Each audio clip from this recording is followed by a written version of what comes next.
TV digital exclusive live. ఇరాన్లో ఇంకా మారణ హోమం కొనసాగుతూనే ఉంది. అక్షరాల అక్కడ 18,000 మంది చనిపోయారు అంటే నిజంగా నమ్మశక్యం కావట్లేదు. ఇది నిజంగా చాలా చాలా అమానవీయ ఘటన. ప్రస్తుతానికి ఇరాన్తో బయట ప్రపంచంతో సంబంధాలు అయితే తెగిపోయాయి.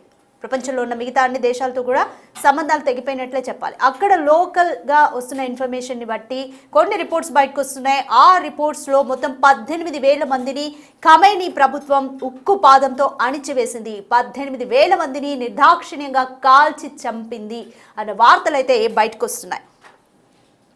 ఖమైనీకి వ్యతిరేకంగా ఇరాన్లో అయినా కూడా ప్రజలు ఇంకా ఆగడం లేదు. 18,000 మందిని ఉక్కు పాదంతో అణిచివేసినా కూడా అక్కడ ఒక ఉద్యమం ఉవ్వెత్తున ఎగసిపడుతోంది. ఆందోళనలో పాల్గొన్న వారిపైన ఉక్కుపాదం మోపుతున్నా సరే ఖమైనీకి వ్యతిరేకంగా ఇరాన్లో నిరసనలు ఇంకా వెల్లువెత్తుతూనే ఉన్నాయి. సొంత ప్రజల్నే సుప్రీం లీడర్ ఖమైనీ రక్తపాతం సృష్టిస్తూ చంపేస్తున్నారు. నమ్మశక్యం కాని రీతిలో మృతుల సంఖ్య ఉంది.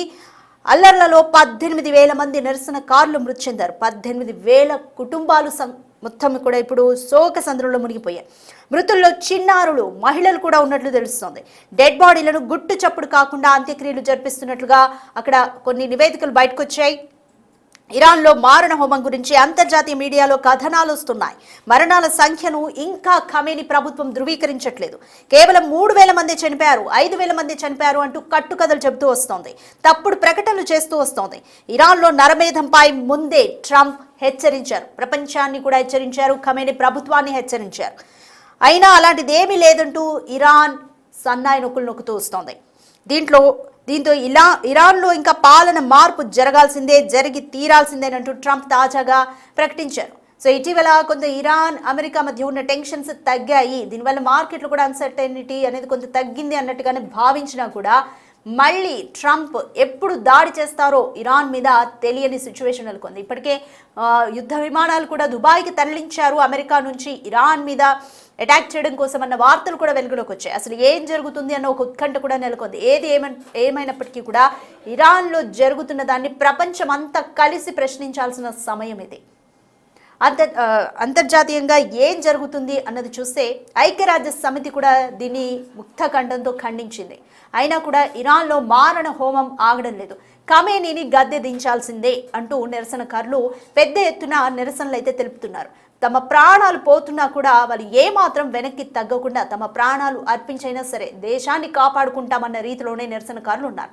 సో అసలు కారణం ఏంటి అనేది అందరికీ తెలుసు. తీవ్రంగా పెరిగిపోయిన ఆర్థిక సంక్షోభమే ఇరాన్లో ఇప్పుడు ఉన్న సిచ్యువేషన్కి, ఇప్పుడున్న పరిస్థితులకి ప్రధాన కారణం. తీవ్రంగా ఆర్థిక సంక్షోభం పెరిగిపోయింది. తీవ్రంగా ధరలు, నిత్యావసర వస్తువుల ధరలు పెరిగిపోయాయి.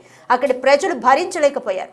రోడ్డు మీదకి వచ్చి గత నెల నుంచి కొనసాగుతుంది ఈ సిచ్యువేషన్స్ అన్ని కూడా గత నెల నుంచే స్టార్ట్ అయ్యాయి. గత నెల నుంచే అందరూ కూడా రోడ్ల మీదకి వచ్చి తమ నిరసనను తెలపడం స్టార్ట్ చేశారు. ఖమైనీ ప్రభుత్వాన్ని తీవ్రంగా వ్యతిరేకిస్తున్నారు. అమెరికా ఇరాన్కు అండగా నిలిచింది. ఇరాన్లోని నిరసనకారులకు అండగా నిలుస్తుంది, హామీ ఇస్తుంది. బట్ ఇప్పటి వరకు అయితే యుద్ధం ఎప్పుడు చేస్తుందా అనేది అయితే తెలియట్లేదు. అమెరికా ఖమైనీని అణిచివేయాలని చూస్తుందా?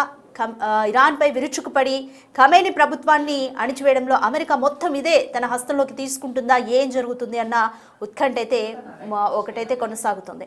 ఒకసారి అక్కడ అసలు ఇరాన్లో సిచ్యువేషన్స్ ఏ విధంగా ఉన్నాయి, అల్లర్లు ఏ విధంగా కొనసాగుతున్నాయి, అక్కడ ప్రజలు ఎలా ఉన్నారు ఒకసారి విజువల్స్లో చూద్దాం.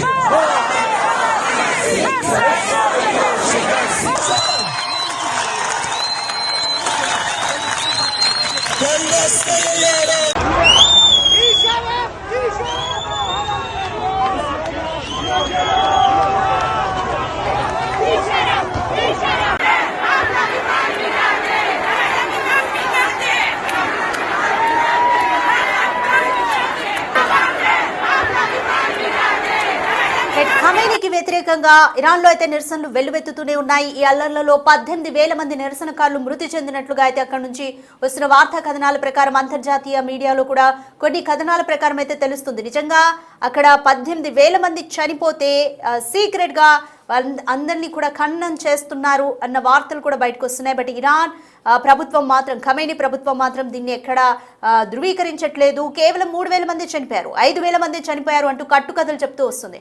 మోర్ డీటెయిల్స్ మా అసిస్టెంట్ ఎడిటర్ రామ్దాస్ అడిగి తెలుసుకుందాం. రైట్ రామ్దాస్, అసలు ఇరాన్ లో ఏం జరుగుతుంది? ప్రస్తుతానికైతే ఇరాన్ కి ప్రపంచానికి సంబంధాలు అయితే పూర్తిగా తెగిపోయాయి. బట్ కొన్ని నివేదికలు మాత్రం బయటకు వస్తున్నాయి. ఈ నివేదికల్లో ఉన్నది ఎంతవరకు నిజం అనేది ఏ విధంగా తెలుస్తుంది?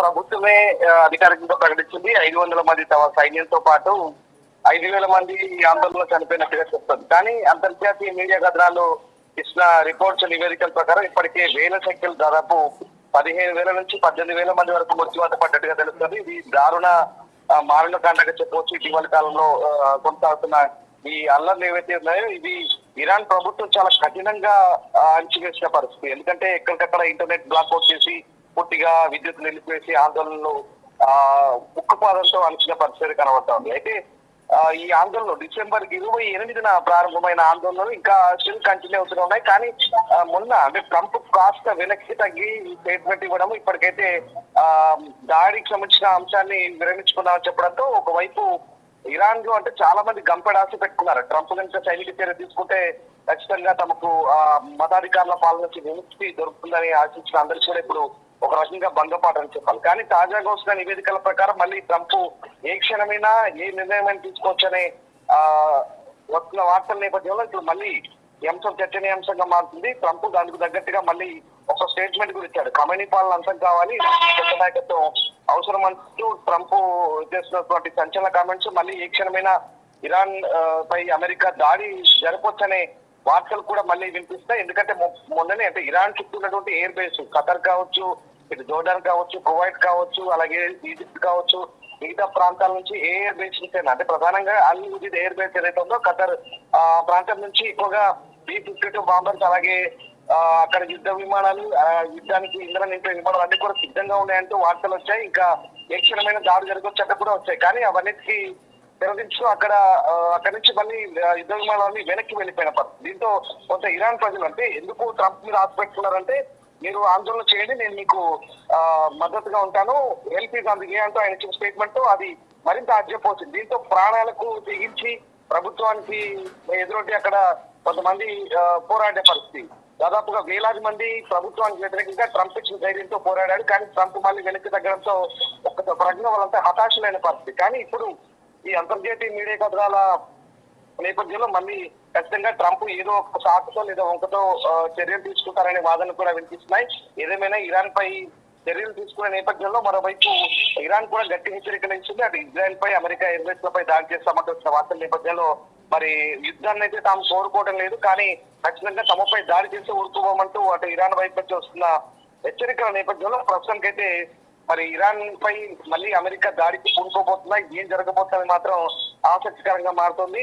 అటు ఖమేనీ మాత్రం అంటే ఇరాన్ లీడర్, ఆ సూపర్ లీడర్ ఏం చెప్తారు, ఎల్లల వెనుక అమెరికా కుట్ర ఉంది, ట్రంప్ ఒక నేరస్తుడంటూ తిరుగు దాడి చేసే పరిస్థితి కనబడుతోంది. కానీ ఒక మీద ఖమేనీని ఒక అనారోగ్యకరమైన వ్యక్తి, విషపూరితమైన వ్యక్తిగా ట్రంప్ అభివర్ణించిన నేపథ్యంలో మరి ఇప్పుడు ఇది ఏం జరగబోతుంది? మొత్తం మీద అయితే మిడిల్ ఈస్ట్ లో ఈ దశాబ్దాలుగా పాతుకుపోయిన ఇస్లామిక్ రిపబ్లిక్ పునాదులు అయితే కదిలే అవకాశం కనిపిస్తుంది.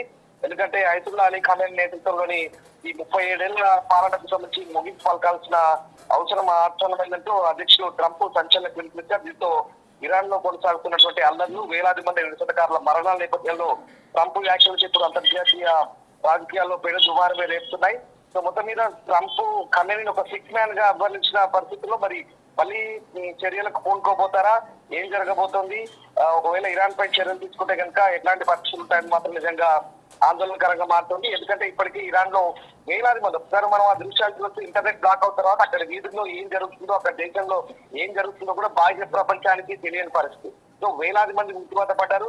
దీనికి అంతం జరగాలంటే, దీన్ని స్టాప్ చేయాలంటే ఖచ్చితంగా అక్కడ అధికారం మార్పిడి అనేది ఖచ్చితంగా జరగాల్సిందంటూ జరుగుతున్న నేపథ్యంలో మరి ఇప్పటికే రజా పహ్లావి ఎవరైతే 1979లో చివరి షా కుమార్ ఉన్నాడో ఆయనను తీసుకొచ్చి ఖమేనీని తప్పించి ఆయన గద్దె పంపుతారా? ఒకవేళ అదే జరిగితే కనుక ఖమేనీ అక్కడ నుంచి పారిపోయి రష్యా ఏమైనా ఆశ్రయం పొందుతారా కుటుంబంతో సహా, లేదంటే యుద్ధ ఖైదీగా పట్టుబడతారా, ఏం జరగబోతుందన్నది ఇంట్రెస్ట్ గా మారబోతుంది. ఏదేమైనా పరిస్థితులు చల్లారాయి అనుకుంటున్న తరుణంలో మళ్ళీ ట్రంప్ ఇచ్చిన స్టేట్మెంట్ ఇప్పుడైతే అగ్నికి ఆజ్యం పోసినట్టు అవుతుంది. చూడాలి మరి, అంటే అమెరికా చర్య తీసుకుంటుందా, లేదంటే ఇలాగే సైలెంట్ గా ఉంటుందా, పరిస్థితులు చక్కబడతాయా, లేదంటే ఇరాన్ లో మళ్ళీ ఈ దిక్కు రాసుకుంటుందా అనేది ఇంకా వేచి చూడాలి. Right, thank you Ramdas. Right, మొత్తానికి ఖమేనీ ప్రభుత్వం నిరసనకారుల్ని, సొంత ప్రజల్ని ఉక్కుపాదంతో అణిచివేస్తోంది. సుమారు 18,000 మంది ఈ నిరసనకారులు చనిపోయినట్లుగా అయితే అంతర్జాతీయ మీడియాలో కథనాలు బయటకు వస్తున్నాయి.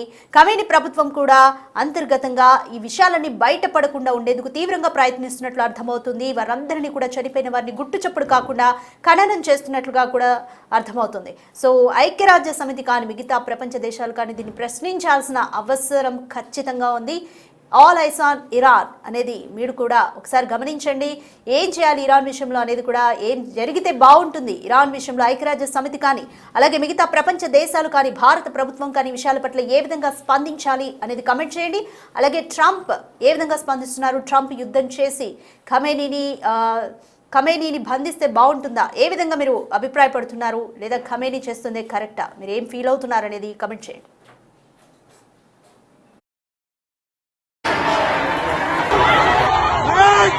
Dictator!